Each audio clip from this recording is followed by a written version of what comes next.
Hello and welcome to Tag1 Team Talks, the Tag1 webinar series about emerging web technologies. Today's episode is going to be about a topic that I think is very near and dear to a lot of us who work in the agency and consultancy world, the false economy of low-cost contractors. It's a very common misconception that, less expensive or more affordable resources can help you save money in the long run. Let's go ahead and challenge that myth there. I'm Preston So. I'm the editor-in-chief at Tag1, and I'll be the host of today's talk, joining you here from New York City. I'm joined today by two of my dear colleagues and friends. First, Peta Hoyes in New York City. She's the Chief Operating Officer and one of the partners behind Tag1, as well as Michael Meyers, joining us from the Berkshires, Massachusetts, Managing Director at Tag1. So, Michael, quick question for you. What exactly is this kind of false economy of cheap labor that we're talking about today? Thanks, Preston.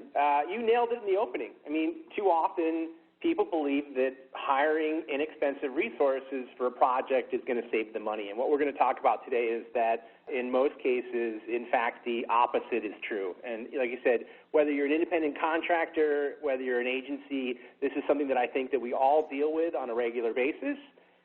It's not surprising to me that this comes from new clients, people that we haven't worked with before, where, there isn't a disaster that they're coming from. But, more surprising to me, Tag1 does a lot of emergency rescue gigs. People come to us because they did hire an inexpensive agency or an agency that got in over their head and they couldn't deliver. And we end up working with these organizations for years, and things go great. And then they turn around and say, oh, my God, why are we spending all this money on these projects? And so, even an organization that learned this the hard way, too often, once things start to go well again, revert to that. And, I think there's two main problems, psychologically. And one is that you want to believe it, right? You don't want to spend a lot of money. It's this really alluring siren song, and no one's immune to it. Like, even though we make this argument, every day to our clients and new prospects, we were recently hiring for one of our internal software products, Tag1 Quo, and we had to have this argument with ourselves. And so it's too easy to believe. You want to believe that you're going to save money, and what we're going to dig into is the various aspects of this myth. I think it's very interesting the way you phrased it there. It's a very alluring kind of siren song. It's a very, kind of great thing that we hear a lot about, but it's also a very deceptive kind of a thing. So why exactly is this kind of notion that, hiring somebody who's a more affordable or low-cost contractor translates directly into greater success? Why exactly is this something that we need to challenge? So I'll take that one.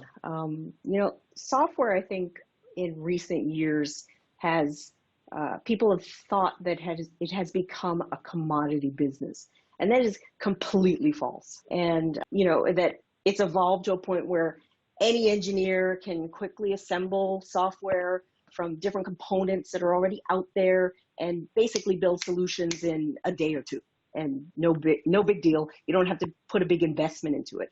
And while it is true that technology is very Lego-like, I guess, it's quick, it's reusable, and small teams can have a big impact, but ultimately Lego isn't the same as replacing architecture. There are big differences, for instance, between building the foundation of a high-rise building versus building the foundation of a two-bedroom ranch, especially if you're doing it in sand, where everything shifts and there are lots of unpredictable, unstable mediums and unknowns. So, there are other things like I like to call it the Frankenstein effect. How many organizations have you ever worked with that have just one big monolithic system that they build everything in? I don't think there are any like that anymore.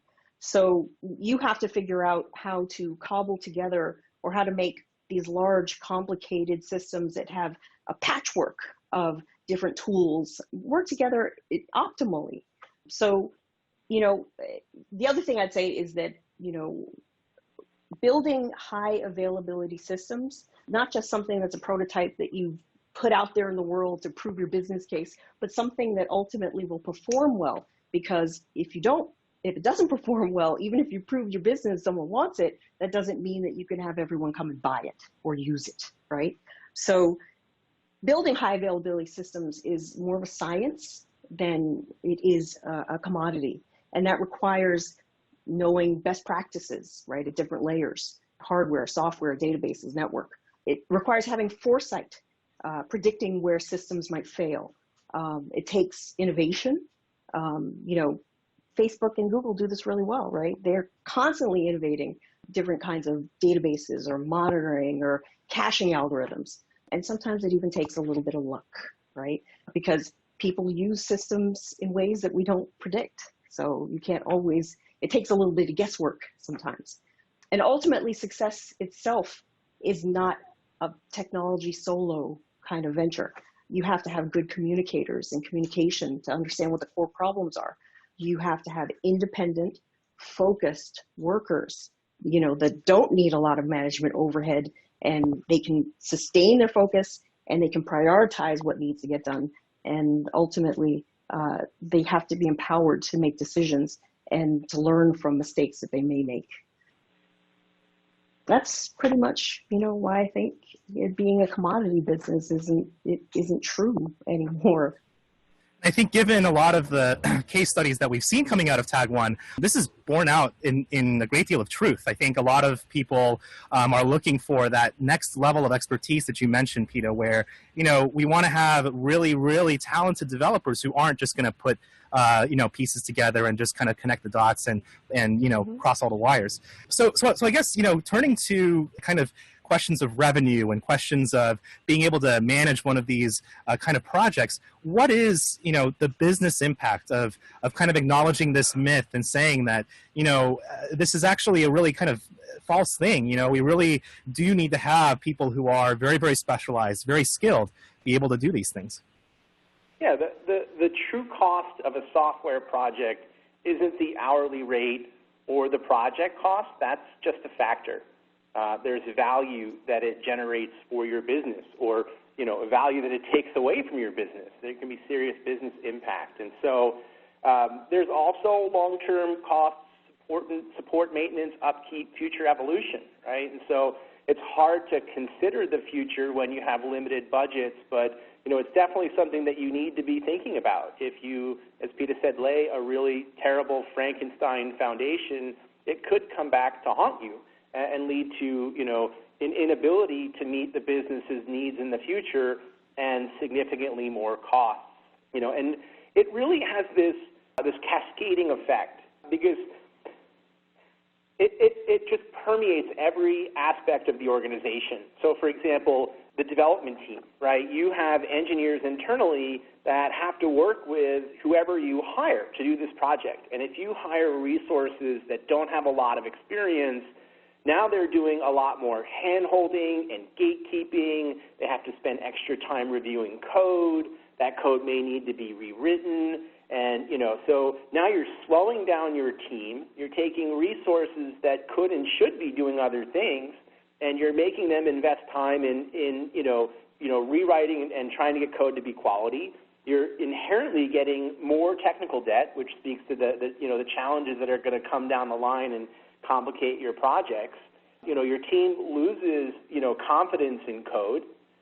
As, bad code makes it out into releases, then you start to have, problems in production. Then you start having missed deadlines because you're dealing with, all of these extra time on code reviews and hand-holding people and fixing problems. And now this, erodes trust with the business. So now your technical team isn't just battling their software and the contractors and the people they're working with. Now they have this adversarial relationship with the business, which put them in this position to begin with. And they don't understand. There's this complete disconnect. Like, from the business's standpoint, they're just like, hey, you're not delivering, and I don't understand why. And so, it just cascades. And you have to think about your resources, right? Like, who wants to work in that environment? I love Tag1 because I get to work with really amazing, brilliant, interesting people that teach me new things every day. I think people want to be surrounded by people that interest them and that they can learn from. And so if you're surrounded by people that, really need hand-holding and are causing a lot of problems, it creates retention issues. Like, not many people want to work in that environment. It's not very encouraging. I'm not learning anything. I'm constantly teaching and taking care of crap. And it also makes it hard for you to bring quality employees into your organization for the same reasons, right? People want to work with other interesting, smart people where they're going to learn and grow their career. And so, on top of all of these, issues, it really then destroys your team. And, now not only is this individual project suffering, but potentially, all of your software projects, your resourcing, sort of the foundation, the technology of your business has, eroded. And there's another part that I'd like to add to that that I think is also important, but a nuance. We often talk about software development being iterative. And the reason why it's iterative is because you take the risk out the initial stages of it. And when you can do that and you prove something that it'll work and that the foundation's solid, you actually speed up cadence, not just with having really efficient people that know what they're doing and that you can break down a project into smaller bits and pieces and give it to other people to do and check their work. But ultimately, it just means that your time to market plus what you're essentially giving to people to build on top of is so much more solid. And that means that you've done the first hard job of doing risk management. Yeah. And it's not just your development team and the business's perception of them. It impacts the product managers, the project managers, the stakeholders. They in turn have higher management overhead. And this is where there's like a really obvious cost to the business. We work with an organization that came to us, like I said, when an agency failed to deliver, they ended up spending multiples of what the project was supposed to cost, like well into the seven figures, millions of dollars. And it took multiples of the time to get to that, to the point where they had a semi-functioning system. So by believing that they could build something inexpensively, with low-cost contractors, they ended up spending multiples. It took so much longer, and the end result never met the needs of their business. They're handcuffed. And so, now they're in a position where they have to start over, and they've spent a small fortune, and their business has barely been able to operate. Forget about the project cost. The way that this has dragged down the organization for years is just so crazy. And, that is what is really scary. So, but, one of the things that I wanted to do here is to challenge that a little bit, because doubtlessly a lot of folks out there are looking at a lot of these lower cost, more affordable companies and thinking that, hey, this has to save me money. There has to be a way that I can find some efficiencies from this. So are there scenarios where some of these more affordable or less prohibitively expensive contractors can save business money? Is that something that is true? Definitely. One of them right off the bat, if it's a known problem space, and this feature, this function has been built time and time and time again, yes, definitely. Yeah, there's no absolutes, right? There are definitely scenarios. Peta talks a lot about high availability systems and mission critical systems, and those are without a doubt the places that you want really good people. If you're building a website or application with almost no functionality, cookie cutter, it doesn't have to scale. There are many sites that I don't want to say don't matter, but don't have any material requirements. In which case, it doesn't matter who builds it. It doesn't need to scale. It doesn't have a ton of complexity. Anyone can build it. So there's definitely times and cases, and it comes down to making a judgment call. What is the value of this project to your organization?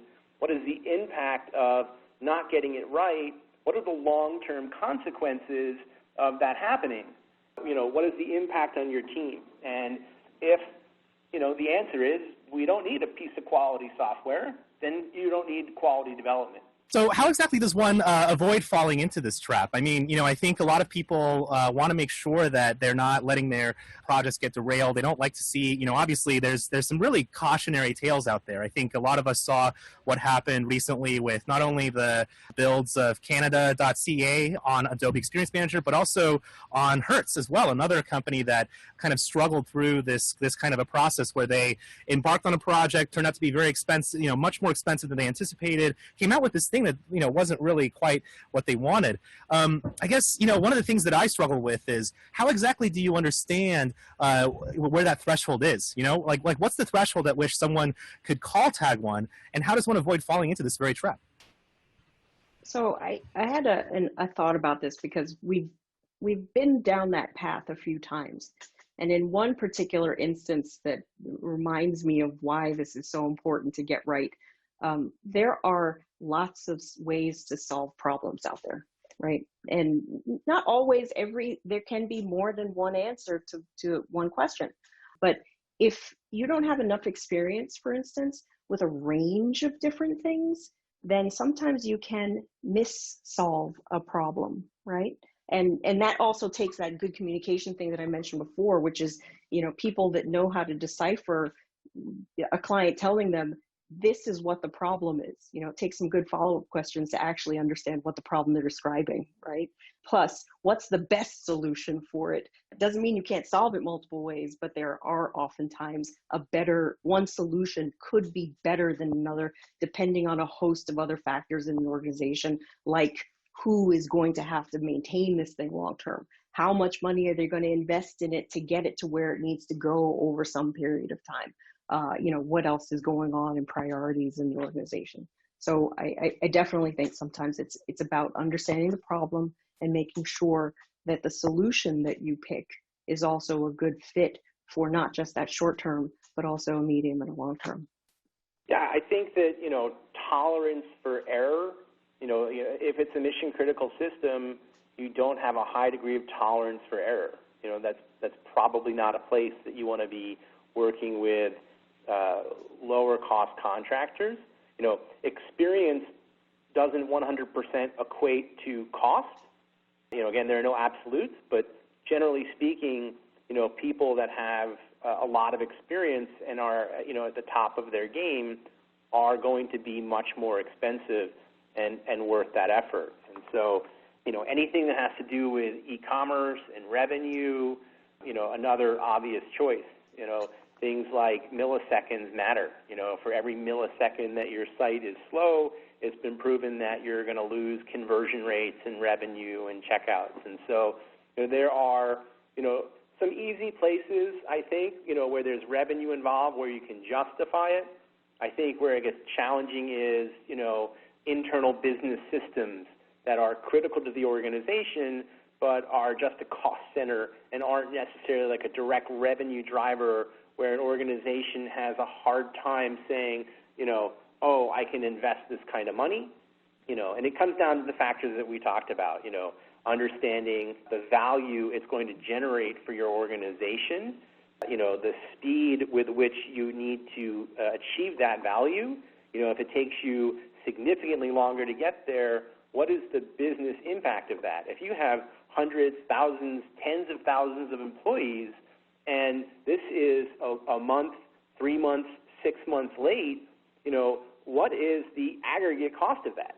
A tiny fraction, that project is a tiny fraction of that value that's lost. And so, I think that you need to look at it not at, an hourly rate or a project cost. You need to look at it in the context of, the value and loss of your business. And that's really hard to do, and even harder to justify, up the chain. Well, I think that was a great, rejoinder to kind of, the way in which we want to make sure that, folks who do have that lower tolerance for error are able to get the resources that are appropriate for their project. I guess, one of the things that I wanted to ask both of you is, what is some advice that you would give to somebody who is in this dilemma right now, where, I think, we've talked a little bit about some of the fact of, looking at the total cost, not just kind of the immediate sunken cost, but what are some other things that organizations who are looking at these kinds of questions and grappling with these kinds of issues can do to, kind of get a better understanding of their own, let's say, tolerance for margins of error? We talk about trial and error. The best architectures that I've come across are the ones that do take quite a bit of trial and error and testing, right, over periods of time, right? But ultimately, the people that are building them are very determined, they're very hardworking, and they're very innovative. These are qualities of people, not of systems or components or Lego, right?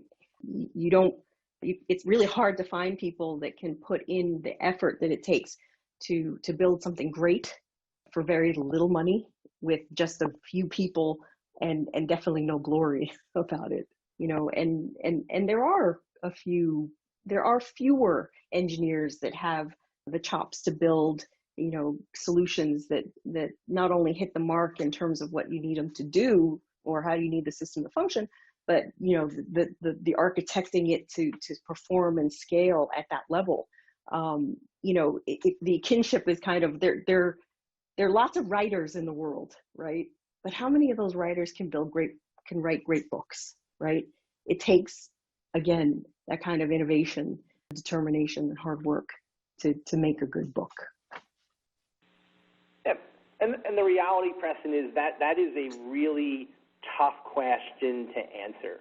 And that's why we wanted to do this talk and write some blog posts and engage, people in this conversation, because, it isn't just us that deals with it. It's, stakeholders and clients that love us, or that understand the problem, have to battle this internally, through their organization.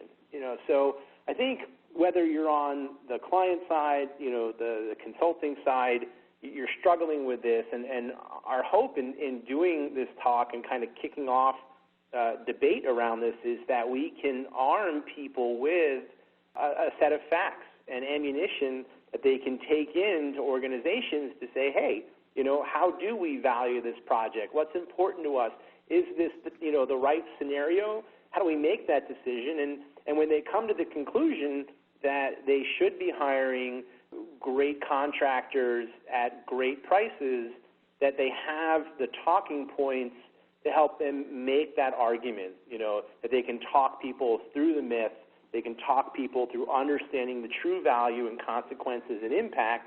And it reminds me, like back in the day when people would say, like, what, trying to make that argument to use open source, and now, no one really thinks twice about using open source. And so, it's sort of a very similar problem. It's a very challenging and difficult argument to make because it is that entrenched belief.